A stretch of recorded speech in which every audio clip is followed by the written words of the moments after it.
Hey everyone, welcome back to another minisode for my deep intense shadow work series called Ahhh! Real Monsters. Now you know we're in the light and I told you this was a minisode.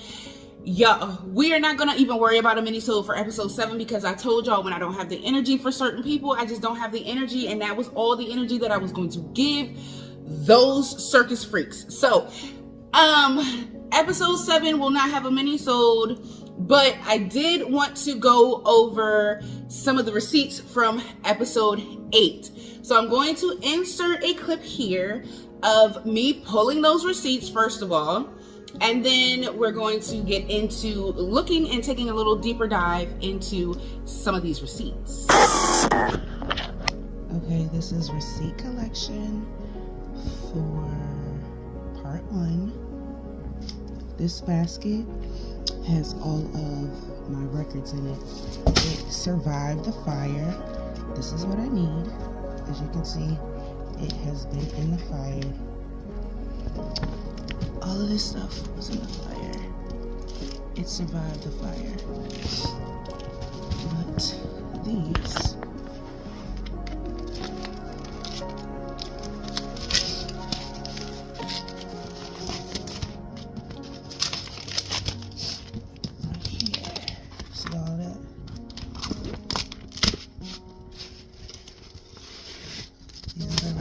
that I'll be referring to.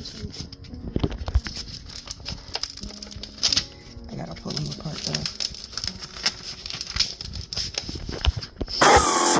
So I did speed things up a little bit here, but here I am separating the pages because they were stuck together.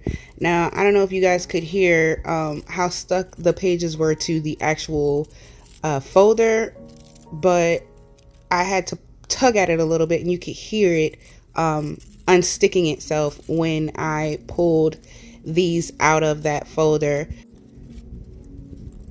So after I finished separating all of the pages, I scanned them into the computer and uploaded them so that they could be in the episode that you saw. Okay, so as you can see, I pulled the receipts from an old laundry basket. Now that laundry basket survived the fire, and the contents inside were records and things that I kept in my closet before the fire had happened and that actually survived the fire. As you can see, the sheets were kind of stuck together because of the fire, the heat, and the ink stuck the pages together, so I had to you know, put my hands through so that I could try to make sure that the ink stayed on the page that it needed to stay on. So as you've seen, you guys seen it, I pulled the receipts straight from my notebook or my leather book or whatever.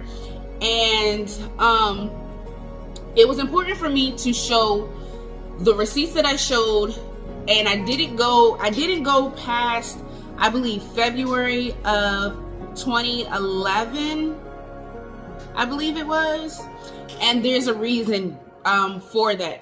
The reason for that is because if you look at the receipts, the last page of the receipts that I had provided, then you'll see that, actually, hold on, let me go get them joints.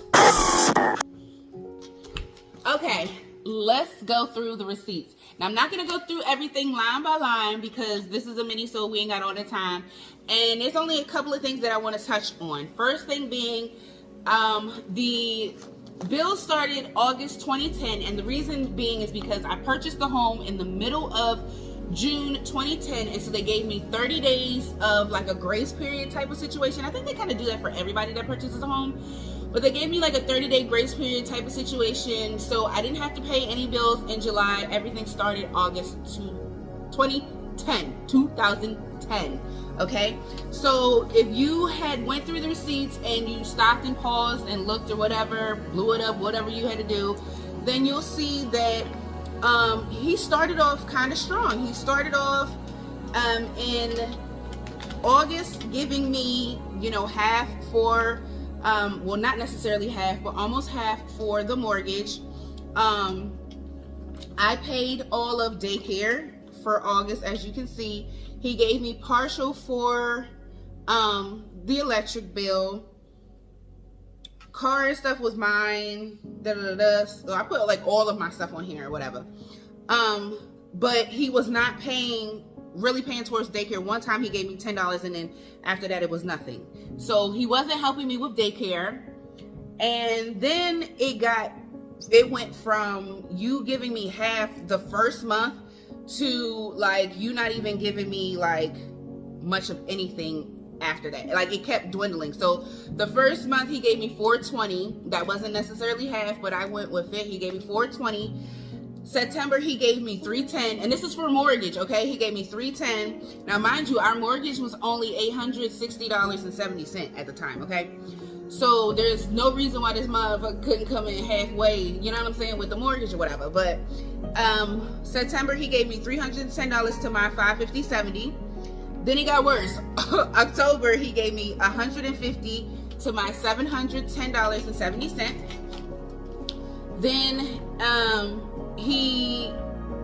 I think I said something in November, because he ended up giving me exactly half in November. He didn't give me shit in December, nothing. And that's exactly how it went from there. I was not receiving anything from him from December 2010 to the day I asked him to leave. So that's one of the things that I wanted to point out in the receipts. And that's why there's like, when you look at the receipts and you pause and everything, there's so many question marks. There's zeros, and then there's so many question marks. And so I was like, I'm not even gonna pull everything and show y'all everything, because it's just a bunch of zeros and a bunch of question marks. So it's just like, what's the point? So I figured if I go ahead and show you how like it went from okay to bad to worse to nothing, then you will kind of get the gist, so that we didn't have to spend a whole lot of time on certain receipts or whatever. But this was definitely one of the things that I really wanted to touch on, because I know people was like, well, why you only go from August 2010 to March 2011 in your receipts? And that's because that's how quick it took for this nigga to stop fucking paying bills and stop helping me. Like, you know what I'm saying? Like, this nigga actually did not help me with shit, for real. And this just goes to show you. Also, because I have, when I pull my receipts, I also like an added pad of security or whatever. So you will hear me being validated again from my receipts and stuff with Val, because there is going to be another episode where she validates everything, and we talk about stuff that we discussed during marriage counseling, and as well as my individualized counseling as well. So that is for that. I stuck some of the electric bill screenshots in there so that you can see that my electric bill was extremely high. Now, it was crazy because the house when we moved, it was 70 something years old, 60, 70 something years old. It was a historic, they say it's historic. So I really have to do some research on it, but it was a historic property because the original structure was the dormitory for the teachers and professors at Bowie State University. Black people could not necessarily stay in PG County like that, and so they came on like literally the outskirts of PG County to where they could stay and where they could live in peace, and not necessarily in peace, but where they could live. It was during the time of segregation, not gonna lie. But yeah, so the house was the dormitory for teachers, women.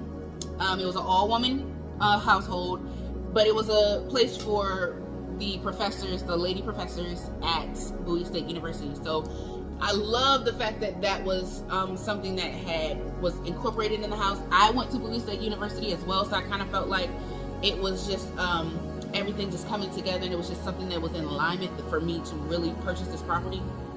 Now, I didn't find that out until years after I purchased the property. So it was crazy that I purchased the property, like, I think I didn't find that out till like 6 or 7 years after I purchased the property. So yeah.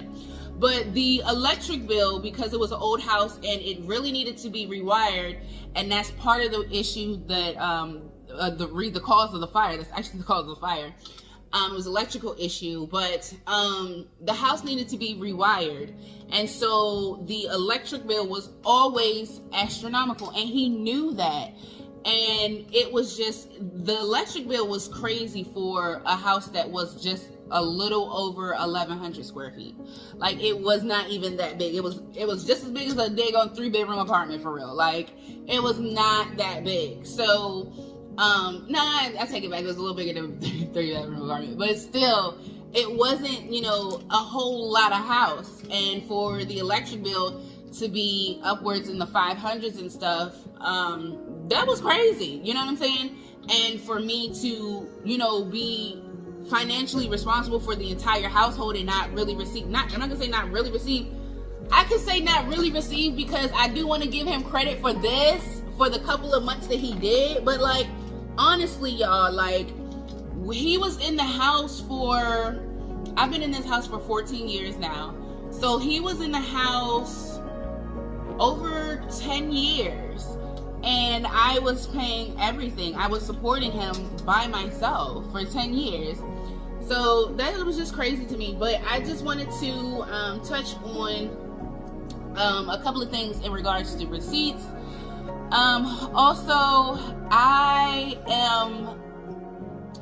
don't want to say I'm embarrassed, but I'm kind of like embarrassed because of how bad I broke down in that episode. Now, like, I know that I'm supposed to be vulnerable and things like that, but y'all, like, I don't open up like that, and I'm not that publicly vulnerable. I'm not that vulnerable in private. Like, all my life, I've cried in private. Like, I've waited until I was by myself, or I waited until the cover of darkness to cry. You know what I'm saying? So there's been very seldom that people have ever seen me crying, aside from like funerals and stuff.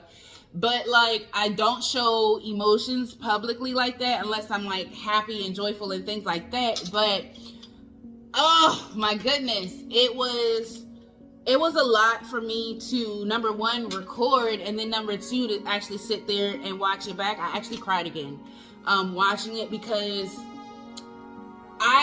when I tell y'all my chest hurt so bad, it took me a good like hour to really like come down from that. And I cried and I released, and I'm about to cry again. Like, that's how affected I was. But I cried, I released, I gave praise and thanks to God for what transpired, even though I don't like seeing myself in that light publicly. So I'm growing. That just shows me my growth, and I'm gonna stand on it and say, and I'm very proud of myself, because again, I'm not one to be vulnerable like this publicly. So for me to, and y'all, I'm still hurt, because when you love somebody like that, and then you step away from the situation, and you really look back at the situation, and you put everything into perspective, and you put everything into you tie everything up for yourself, and you realize like you were never loved, and you were never appreciated, and you were only being used for a better life. You know what I'm saying? To cover what was needed, and to get him through life without him having any type of responsibility. and it sucks. It really sucks. It hurts. And I don't cry because of him or any feelings or any emotions towards him. I have none. I cry because I'm hurt that I allowed myself to like suffer through that and go through that. And I cry because I allowed myself to pretend like I was okay and like everything was okay, and it really wasn't. And I honestly, and I think this is another reason why I got teary-eyed. I don't wish that shit on anybody. I really truly do not wish any of this on anyone, not even my worst enemy, because to love somebody with all of you and to lose yourself in that love because you're trying to prove your love and your devotion and that you're worthy of them, even though they were never worthy of you, that shit hurts. Like, that shit is a different level of earth-shattering heartbreak for real, y'all. Like, it kills me sometimes to think like, yo, you were so good to somebody who absolutely was not good to you at all. So it is what it is, right? But I think that's where we're gonna end this mini-sode, because I'm gonna do another mini-sode before I drop part 2 of the beginning of the end. Because this mini-sode after this mini-sode is very important, because I want you guys to see me pull receipts, the receipts that I'm pulling for episode 9.